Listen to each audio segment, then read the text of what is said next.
Welcome back to the Daily Dean. Today we're going to be talking about love. Now, this has been a video topic that's been on my mind for a while that I started with the philosophy of simping video.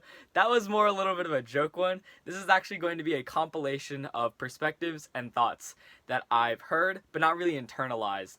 So this stuff I'll try and keep as unbiased as possible, just share out the things I've heard. And when I say stuff is my personal opinion, I will be able to tell you that. So, first thing first, I mentioned in that philosophy of simping video, you're more likely to have exes than an actual lifelong partner because statistically, right, you can only have one lifelong partner and as many exes as possible, right? So mathematically, it is likely for the current relationship you have to end right now. Now, that sounds gloomy, but I'd also like to share that high school sweethearts, as we are familiar with them, tend to be something that is looked as like what's it look like kind of less seriously taken, right? And that is a that's an opinion to have, right? But there's also adults who I've met who shared that yes, I am still involved, I am still married to my high school sweetheart and stuff like that. So, there's something that has to be going on below the surface that's beyond culture that has to like affect how compatible they are. That is compatibility and love, right? So, now talking about definitions of love or people's thoughts on it. One of the first definitions that I became accustomed to was, let me actually piece together my thoughts.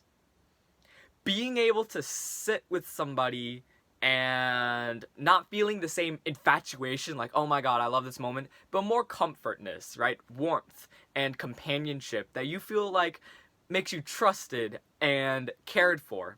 Those two things, very valuable components in that idea. And another one is obviously, more biological, less emotional, abstract way of looking at it. People might say, oh, love is a series of chemicals that compel you to mate and breed and pass on your genetics. That's interesting. But, kind of goes into the same problem as, are we a mind and a body or a body and a mind, right? Like, how much of our current consciousness, which is inherently abstract, comes from our biological brain? And if that's the case, why can't we, why don't twins of identical genetics have the same personalities, right? So there has to be something under the surface that I think is impacting love. Once again, I think. So talking about other definitions, actually talking about high school sweethearts, there's one other story that I've heard about. These two people who were like, staying together after high school, they go on in college, but then things just happen to change, right? You feel like you started strong, they feel like they started strong as they left high school, but they just naturally diverged. And you know what?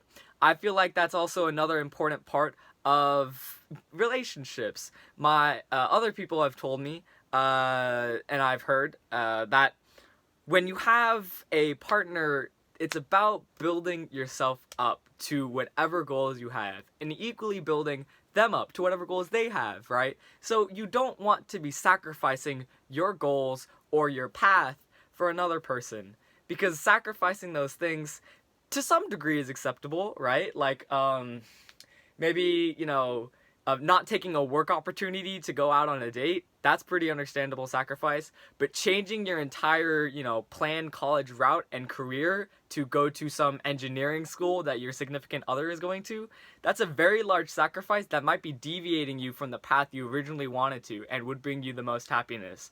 Now, greatest thing to consider, we can't predict our future happiness, right? But you have to be able to consider how far would you be willing to go to change yourself and your goals for another person, right?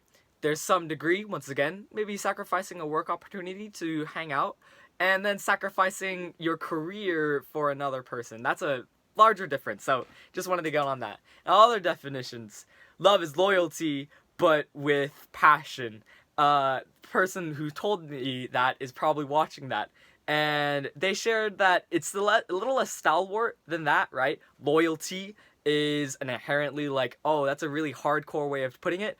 It's more being glad that you're with this person. This is not taking into consideration polyamorism, right? People who have multiple partners, but to some degree it considers that, right? You are able to love all these people more than outside people, and that kind of idea, this is actually me talking now, this is that kind of idea is something that you get happy from, right? Something that gives you happiness. Now, separate idea, a relationship shouldn't be your sole source of happiness. Another person told me that, and I believe that's actually pretty true. You want to treat yourself as best as possible, taking all the things that you need, social life, hobbies, school, and all these other ideas that become your happiness and success and stuff.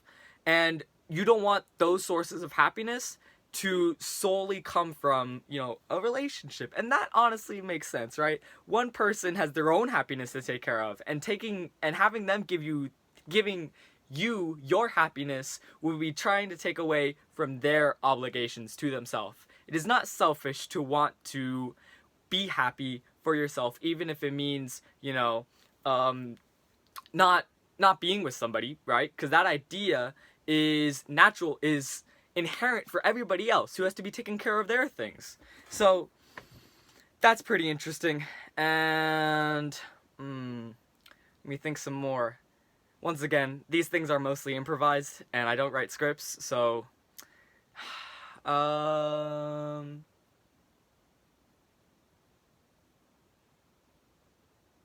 infatuation, that's what I wanted to talk about next. When we talk about infatuation, it's this idea of butterflies in your stomachs, an intense desire to be in a relationship with somebody. And those things happen pretty frequently in my personal experience, and they can last from a day, a week, a few months, etc. But the difference between infatuation and love is, again, the companionship. At least that's what I've heard. Again, you want to be with somebody, right? And that is the infatuation part. But the comfort you get from being around that person, to be yourself, so to speak, and feel like you're trusted, and feel like you can, feel like you are loved, that kind of part is in the true love aspect of things, as opposed to the limits of just wanting that person, desiring the idea of a relationship and that person.